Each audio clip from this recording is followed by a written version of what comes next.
Let's start here. You just wrapped up, and all of your fellow lawmakers just wrapped up another session under the Gold Dome. Friday was sine die. It's game over for the lawmaking this year. Your first reactions to how this session went? Well, I thought we had a great session coming out of the Senate. Burt Jones, our lieutenant governor, did a great job leading on tort reform, on some issues, boys and girls locker rooms and some things like that. We also, wanted to, again, on tort reform, get insurance rates down. He did a great job leading on that issue. Burt's a small businessman himself, and he understands the impact that small businesses are going through with insurance rates out of control. I know that tort reform was also a major priority of Governor Kemp. In his State of the State speech a few months ago, he went so far as to threaten calling a special session if tort reform didn't get done, and that legislation came down to the wire in the House. It passed by a 91 vote margin, the thinnest margin possible to pass a piece of legislation in that chamber. Were you ever worried that tort reform wouldn't get done? Well, I was so happy to see Governor Kemp engage, because the power of the second floor and the governor's office is the reason it helped pass it in the House. He engaged, and it was a priority for him, and we knew we would be back in special session if we didn't pass it. I mean, you're clearly a proponent of it. Lieutenant Governor Burt Jones supported it. Governor Brian Kemp supported it. There was also very vocal opposition to tort reform this session. Some people argued that the legislation wouldn't lead to a substantial decrease in insurance premiums for Georgians, and what it would do is prevent some people who were legitimately injured from recovering all that they're owed in civil court. What did you make of those arguments? Well, listen, we modeled our legislation very similar to Florida's, and if you look at Florida's rates, they've dropped in the last 2 years since they've passed tort reform, and I think you'll see that. It's going to take a little bit of time for the insurance rates to drop, but I think you will see within 18 months to 24 months insurance rates starting to drop. Look, I'm all for people having justice in the courtroom, and I don't want people to think they can't get justice. And even the governor said that, and the lieutenant governor said that. But this jackpot justice was getting out of control. Some of these verdicts that were just costing the consumer and the companies a lot of money. So it was time for change, and we had to do something to send a message. As our Lieutenant Governor Burt Jones said, we're the #1 state to do business, but we're also the #1 judicial hellhole in the country. And we needed to change that reputation, and that's what the Lieutenant Governor did through his leadership. I know that you've been paying attention to Georgia's judicial system this year and in the past roughly 2 years as well. Your bill, Senate Bill 244, passed towards the end of the session. Tell me about that bill.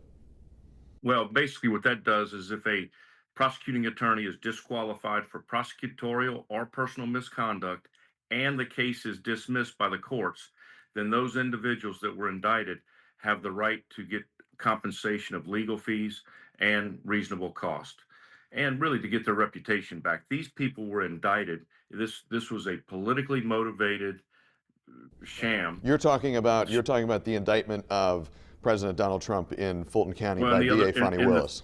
And the 14 other defendants from Georgia that were their lives have been ruined. They had to go get a mugshot, fingerprints. They can't go through TSA pre-check now. Some of them can't do work in the legal profession. Some of the lawyers, it's really hurt them financially, both from an income standpoint, but also legal fees.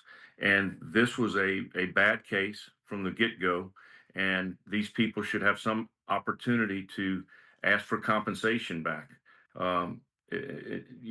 Listen, that DA spent 4 years on a YSL case and got 0 convictions. Then she's done this with President Trump for 2 years, and now the case has been thrown out because of her misconduct. Well, and Senator, just to be clear, there were plea deals reached in the YSL case, and I think the DA would make that point.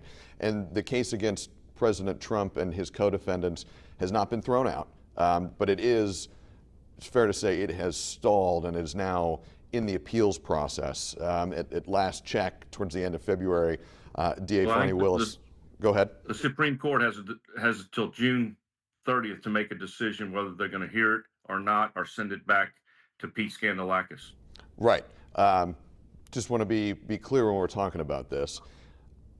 There are those who I know will hear what you're saying. They'll see this piece of legislation that you've got passed through the General Assembly, and they'll be nodding their heads. They'll be in agreement with you. There are, I know, and you know, many others who will see this piece of legislation and hear what you're saying, and they will have some disagreements. There are many in Georgia and around the country who think that the case D.A. Willis brought was a good one and an important one. What do you say to those folks? I don't think it was important. There were no laws broken. Pete Scandalakis has already said Burt Jones, there was no crime when he investigated him. And Fonnie Willis, the misconduct that she did uh, should disqualify her from the case. And when the courts throw it out, then these defendants should have a right to have some compensation, get their reputation back, and get some financial compensation. This will be very rare that this happens, where a DA is taken off a case for misconduct and the case is thrown out. This is a very, very rare case. Most DAs behave themselves and do proper, run their office properly. This DA does not. Let's shift gears here in the time we have left, because there was a seasoned political reporter I saw said that he's covered a lot of sine dies. Fridays was one of the more unusual endings to the last day of the general session, the General Assembly. In a typical year on sine die, the state Senate and the state House typically gavel out almost simultaneously. This year that didn't happen. The Senate gavelled out around 9 o'clock or so, while the House was still deliberating and negotiating. Why did the Senate gavel out early this year? Well, that was Burt Jones's decision, but we felt like we've gotten everything done that we wanted to accomplish, and it was time to go home. And they did strip out one of our bills, the paper ballots, 397, and also they made some changes to the red light camera bill that was not very pleasing to us. The House. The House. So we decided to gavel out. It's a 2-year session. All these bills are up for next year. So just sit tight and let's see what happens next year. House Speaker John Burns was quoted by the AJC as saying, and this is a quote here, "The other side can adjourn, but this House is going to attend to the people's business because this is the people's House." Is there a little bit of acrimony between the House and the Senate right now? I think we've worked well together the last few years, but there was a couple items that got a little contentious, and it was time for us to go home. It's a 2-year process, and we'll see what happens next year. It is a 2-year process, but for you, this is your last session, correct? Correct. Yeah, it was. I will tell you, day 40 was bittersweet for me personally. I've been down there 13 years. I love the General Assembly. I love the institution of the State Senate, and I've built a lot of relationships and have a lot of friends down there. So it was tough to leave, but I'm glad to go serve Georgia as the Treasurer of the United States. That position's been in existence since 1775, and I'll be the first Georgian ever to hold that office, and that should make Georgia proud, and I'm very proud to go and serve Georgia and make them proud. There are a lot of Georgians in the Trump administration now. We've had VA Secretary Doug Collins on the show. We've had SBA Secretary Kelly Loeffler on the show just in the past few weeks, both Georgians. Now you as well, along with former Senator David Perdue. There are a lot of Georgians serving in the Trump administration. What is your top priority as treasurer?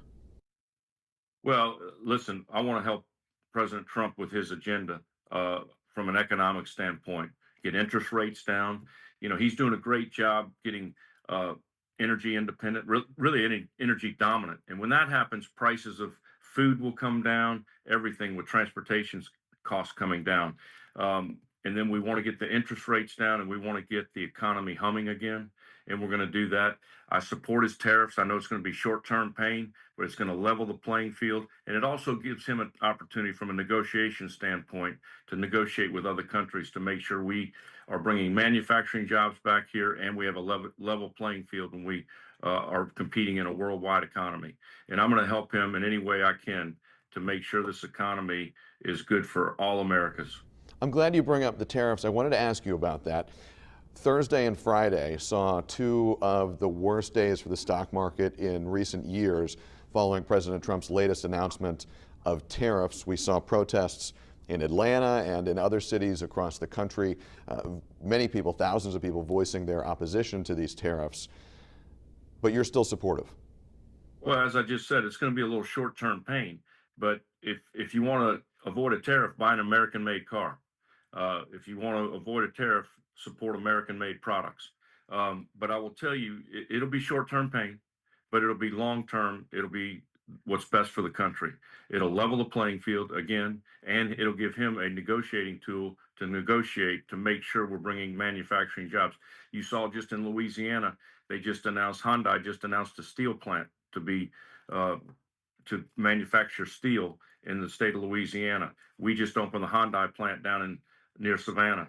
We're going to bring American jobs back here, America manufacturing, and we're gonna have our economy humming. Just give the president a little time. He's only been in office a few months.